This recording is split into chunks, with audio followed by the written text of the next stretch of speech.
I think they're walking over now.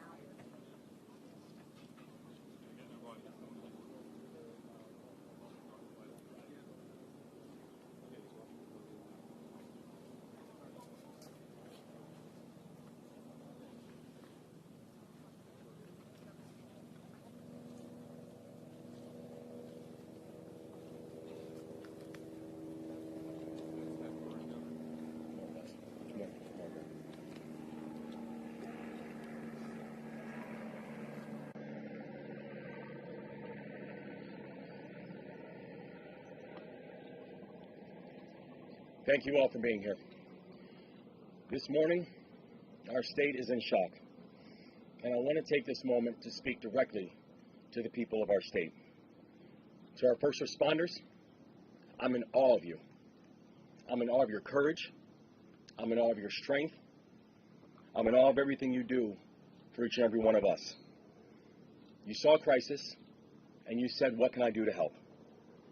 And our response teams are doing everything in our power to rescue and recover the victims of this collapse, literally as we speak. People who, as we speak, are out there, are divers, are air assets. People who right now are working to save lives and are doing it because the state asked. And we will update the public as the work continues. To our partners inside and outside of government, I know this has been a long night. We started coordinating immediately after the Key Bridge collapse. We've been standing together every step of the way, from our county leadership, to our city leadership, to our state leadership, to our federal leadership.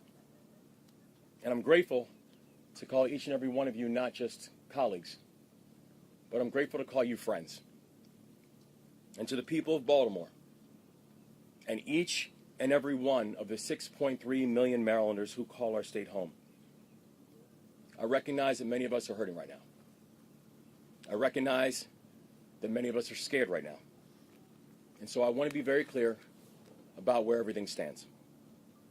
We are still investigating what happened, but we are quickly gathering details. The preliminary investigation points to an accident.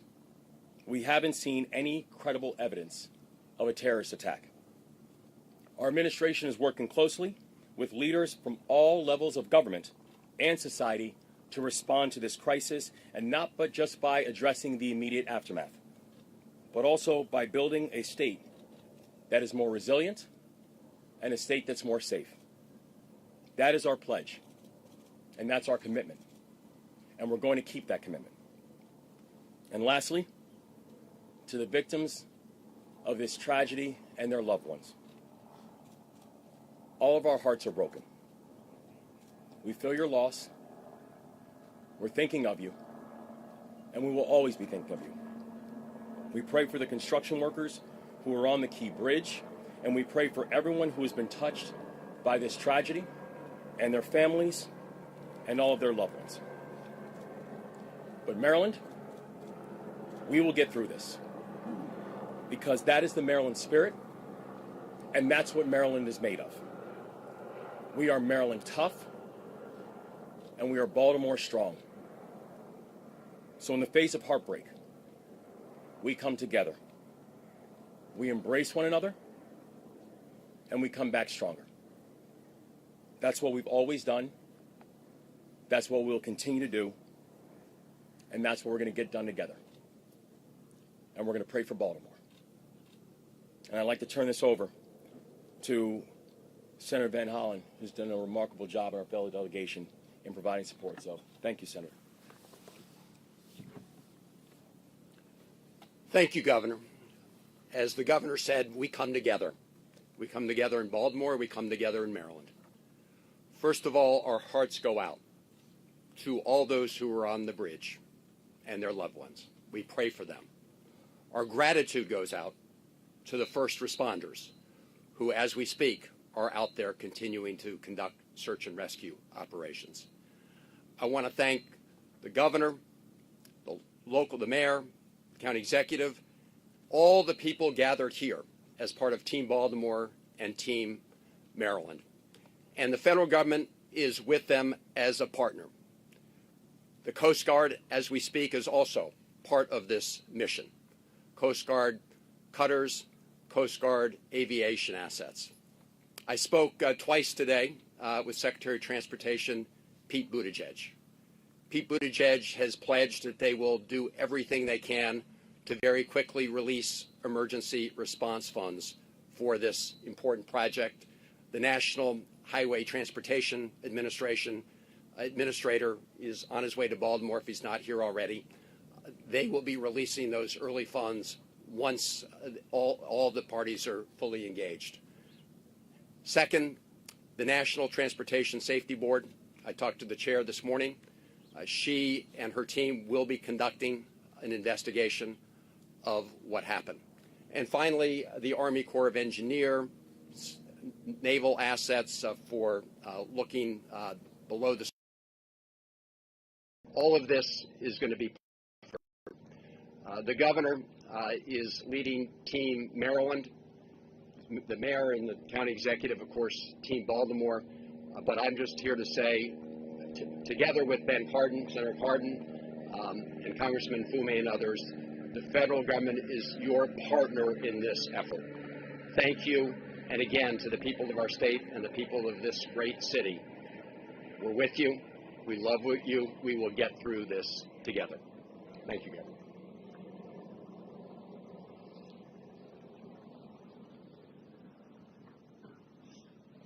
Morning again, Paul Wiedefeld, Secretary of Transportation. Just a few updates since our meeting this morning. The crew that was out there working was basically repairing potholes. Just so you understand, that had nothing to do with a structural issue at all in the facility. At this time, one person has been rescued, and so far, and our efforts continue in terms of that. Engineers are on site right now, determining both some of the structural issues, obviously some of the debris field, and we'll start to work that, but we'll work hand in hand with the NTSB before we take any further action in that area. With that, I did want to introduce the FBI for a few comments as well. Hello, my name is Bill Del Bagno. I'm the special agent in charge of the Baltimore field office. First and foremost, I want to say that our hearts go out to everyone that is impacted by this tragedy, especially the victims and their families. On behalf of the FBI, I would like to say that we are with you, we're with Baltimore, and we're with the partners every step of the way. The FBI, on very first, looking at and assessing this matter from an investigative standpoint, I want to be clear that there is no specific or credible information to suggest that there are ties to terrorism in this incident. The FBI has been part of this response from the beginning. We came within 1 hour to the command post and quickly lashed up with our very strong partners all along the way. We will bring whatever resources that the FBI has to bear. We've already brought our crisis response, our victim services, and just recently our underwater search evidence recovery teams are on site. And we will continue to provide all those resources as long as it takes. And as the investigation goes on, we will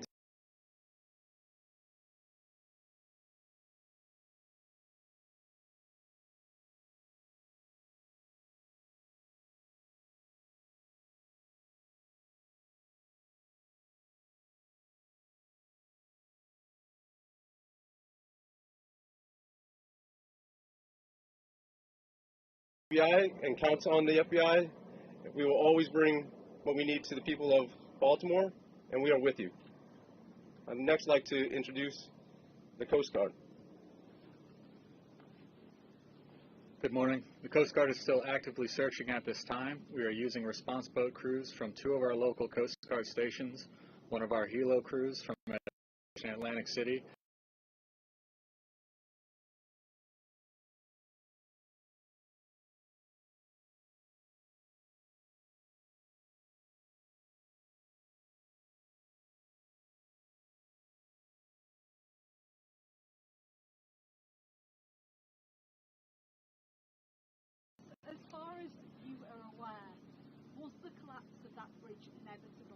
that ship hit that part of the bridge? No, we're still in the process of investigating exactly what happened.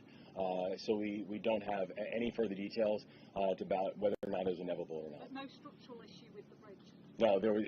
In fact, the bridge was actually fully up to code, so we have no further information about what happened during that time. Governor, is all shipping in and out of the port now stopped completely? And do you have any estimate very early on as to how long it will be before shipping can resume to the port of Baltimore? Yeah, we don't have any estimates on timeline because right now our exclusive focus is on saving lives. Our exclusive focus is on search and rescue. Could you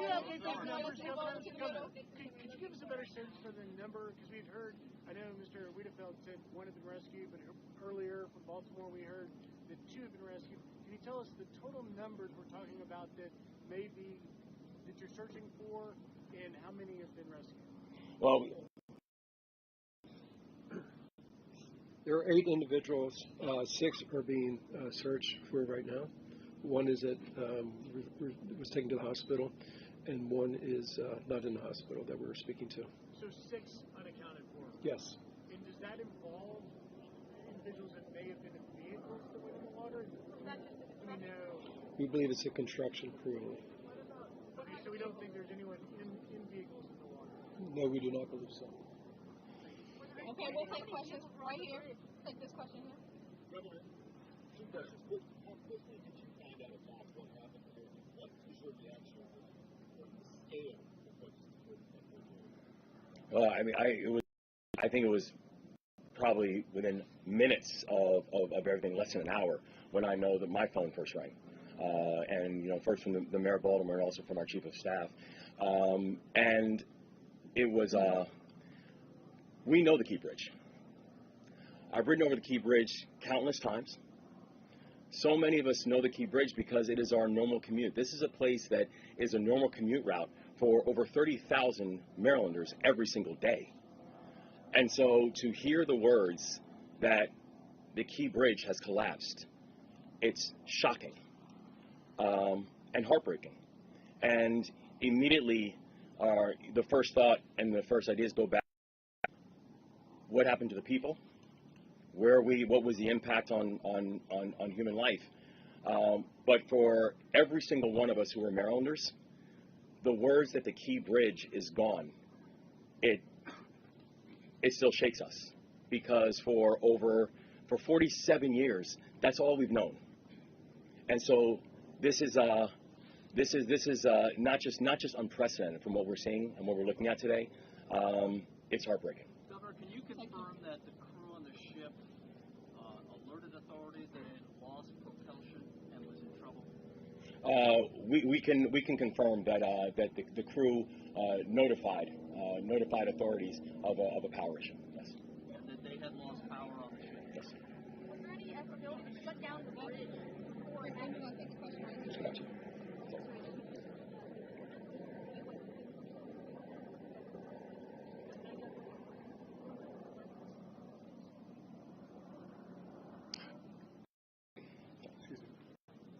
A total of 8. 1 rescued and in hospital. 1 not in hospital, but it is, we have communicated with that person. And then 6 that we are searching for.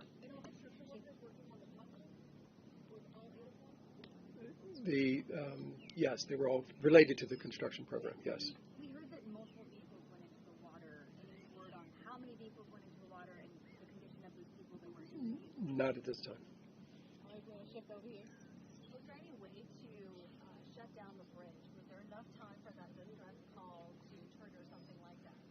Now, the thing that we know is that even as the boat was coming in, we had a ship that was coming in at 8 knots, so coming in at a very rapid speed.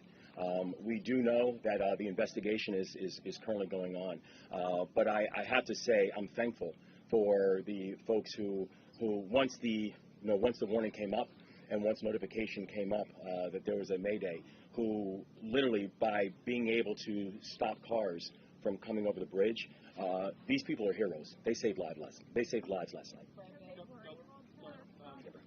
The focus is on rescue now and humanity. But looking forward, is there any vision for how long it could possibly take to remove the wreckage to build, how it could possibly be done? Can you look into the future at all at this point? This is going to be a long-term build. It's going to be a build that's going to require every asset and every asset.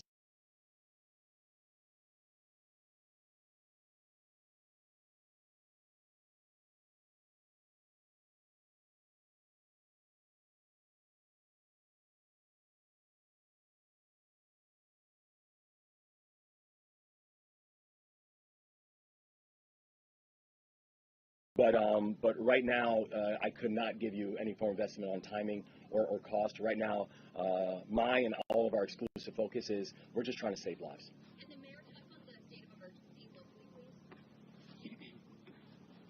Yes, thank you. Listen, we know the governor issued a state of emergency, but we at the local level felt the need to do that too, because there may be some things that we have to encumber with our fire department and other agencies that we'll be able to pull down support for as we all work together, again, as we're focused right now on saving lives and working through this unspeakable tragedy.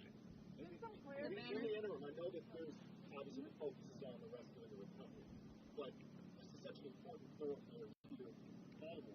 For drivers, people trying to get around, how are they going to be able to manage while that is also going on? Yeah, so we've also already been in touch with people about alternative routes and ways people can navigate now that this tragedy has happened. And I don't know, Secretary, if you want to speak to that as well. Just to give you a sense of scale, roughly about 35,000 people, a day use that facility. About double that use the Harbor Tunnel, and double that again use the Fort McHenry Tunnel. So basically, we do have those two other options. We'll make sure that we have as much personnel out there to deal with any incidents, because as you know, that can cause the backups very quickly. And we will basically put out a lot of communications on different alternatives. We're also looking at transit alternatives as well. What role will the legislature play in this response? What role will the legislature play in this response? Are there any policies, any funding that's going to be freed up in the coming weeks? Oh yeah, no. So we are, in fact, we have our Senate President here. We have members of the legislature here. The legislature is going to have a role in all of this, as will our local elected officials, as will state officials, as will the federal government. Everybody is going to have a role in terms of how we think about the rebuild. Governor, how long do you expect shipping to be closed down through the port? Do you have any estimate in terms of the port here?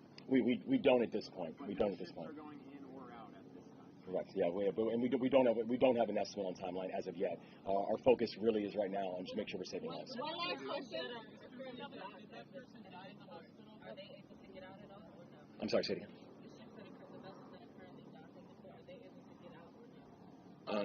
The one that's captured under the is that Still at port. oh yes, that one's still at port, yes. We'll take one last question. Yes, ma'am. Was the ship being guided out by tugs, firstly? And secondly, did you just say that it issued a mayday in enough time that you were able to stop all traffic from entering both sides, so that the only casualties we expect are the workers on the bridge? Yes, ma'am. So the investigation is still going on, so we're going to have all the full details and also all the full details about the timeline and the TikTok that took place. But we're thankful that between the Mayday and the collapse that we had officials who were able to begin to stop the flow of traffic, so more cars were not up on the bridge. And I can There were some on the bridge or not? Were there any during the collapse.